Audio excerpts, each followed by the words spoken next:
كيكه سهله مهله غير بالبسكويت بلا دقيق، كتجي لذيذه وما تشبعوش منها. سلام كبيدات، كديرين؟ لاباس عليكم بخير؟ نتمنى تكونوا في صحه جيده يا ربي. يلا معايا تشوفوا المقادير وكيفيه التحضير.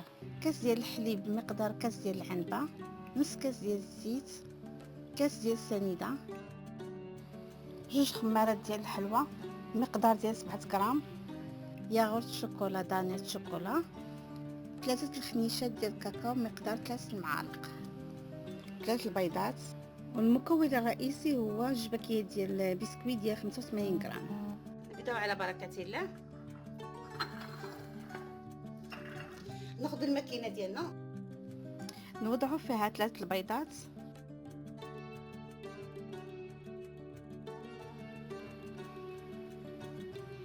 ونزيد عليهم كاس ديال السنيده ونخلطوا مزيان. نزيدوا كاس ديال الزيت ونخلطوا،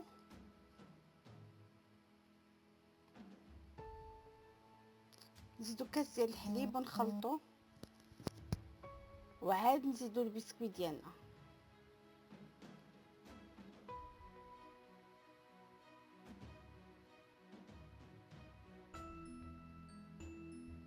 نخلطوا كلشي،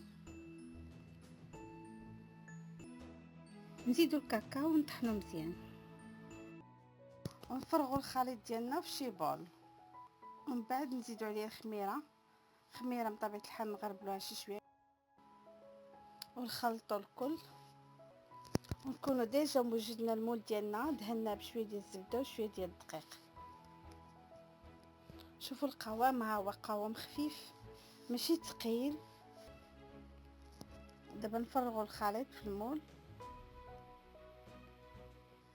نشعلوا الفران من التحت وندخلوا ليه الكيك ديالنا مده ديال 15 دقيقه ولا وحده حسب الفران ديالها.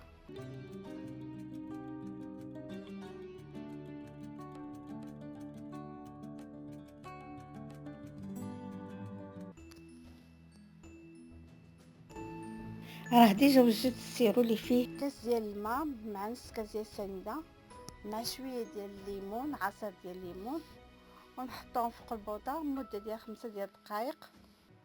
نبداو نخويو السيرو بشويه بشويه، نسرحوا دانيت الشوكولا على الكيك، ندهنوه مزيان ونحكوا عليها الشوكولاط من الفوق. كتجي لذيذه وكتجي زوينه.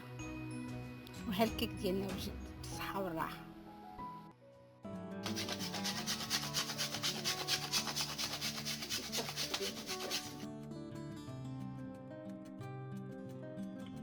ودابا ندوزو للوصفه الثانيه، فلفله معمره بالشعريه الصينيه والدجاج، كتجي لذيذه من اروع ما يكون. كناخذوا مقله وكنديروا فيها نص كاس ديال الزيت، ونديروا فيها نص كيلو ديال الدجاج اولا داند مقطع على هذا الشكل.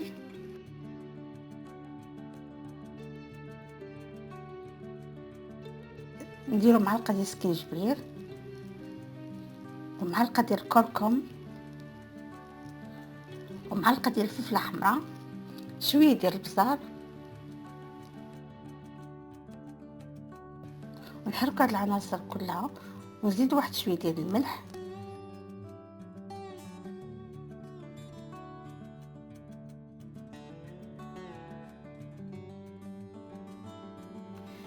معلقه ديال الثوم بودره،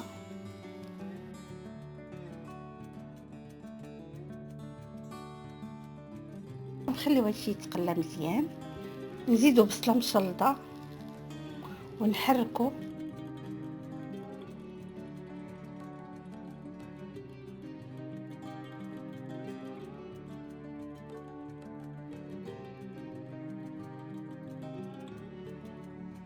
نزيدو معلقه ديال عصير الحامض كيعطيها واحد النكهه زوينه.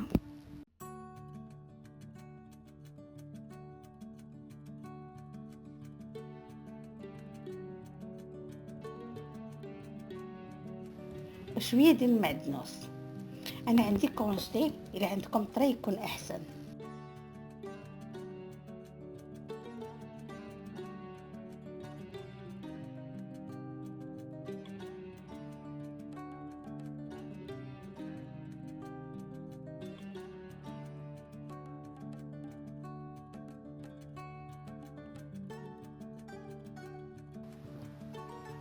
كما كتشوفوا كنبقى نحرك فيها حتى كتقلى مزيان. ودابا غنحولها للمجمر الاخر باش تكمل الطياب ديالها. خديت 5 ديال المطيشات وسلقتهم في الماء ودرت فيه شويه ديال الملح، ومن بعد شديت دوك المطيشات وطحنتهم في الطحانه. كما كتشوفوا لاصوص وضعته في هاد الكاسوله. زدت عليه 4 كاس ديال الزيت،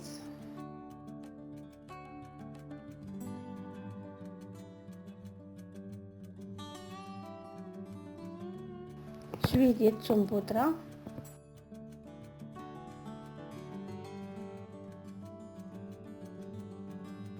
شويه ديال البزار،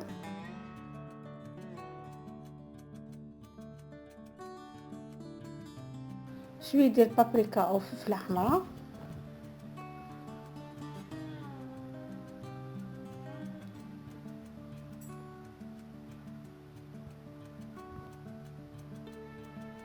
معلقه ديال الكركم، ونحرك العناصر كلها.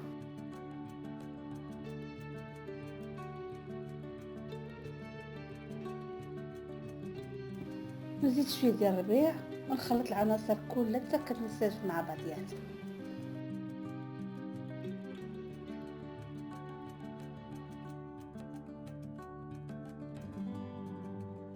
كما كتشوفوا راه الدجاج طاب ولا صوص طوماط طابت حتى هي.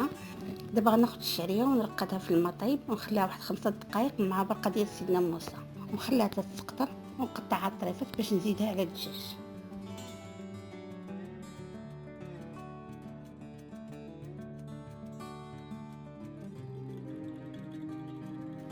زدت على الدجاج وزدت شويه ديال الزيتون مع شويه ديال الفرماج اللي متواجد عندكم في الدار.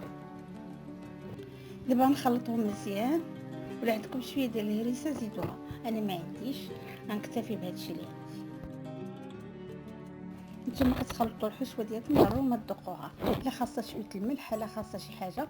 المهم انا زدت شويه ديال الربيع وخلطتها مزيان، وهي دابا الحشوه ديالنا وجدات. هنا خديت نص كيلو ديال الفلفله ما بين الحمراء والصفراء، خديت الطاوه درت فيها لاصوص ديال المطيشه،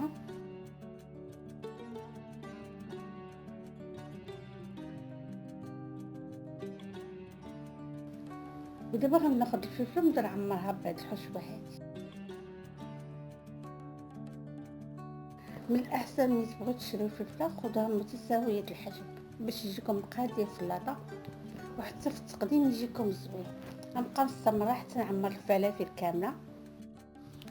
دابا انا شعلت الفران على 180 درجه باش ملي ندخل ليه الفلفل يكون سخون.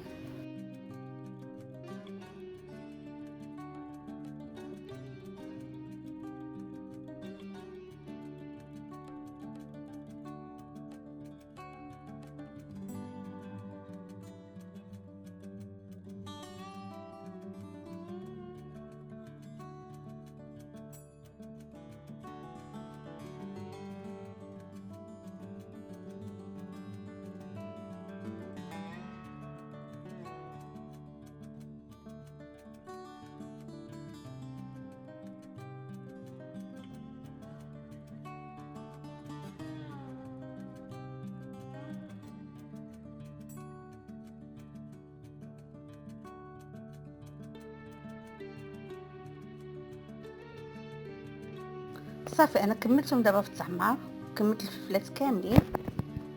دابا غنرشهم شويه ديال الفرماج ديال بارميزون، ودابا غنغطيهم بابي سولفريزي وغندير لهم بابي الومنيوم ونسد عليهم مزيان وندخلهم في الفرن على 180 درجه لمده ديال 20 دقيقه.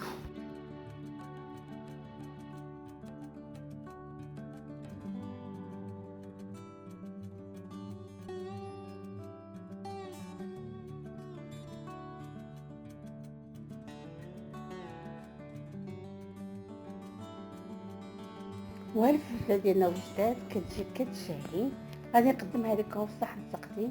نتمنى يعجبكم هذا الفيديو، ولا عجبكم ما تنسونيش من لايكاتكم تعليقاتكم الزوينه، وبارطاجيو لا فيديو مع الاهل والاصدقاء. الى فيديو قادم ان شاء الله، مع السلامه. شكرا لكم على المتابعه، دمتم في رعايه الله. إلى اللقاء.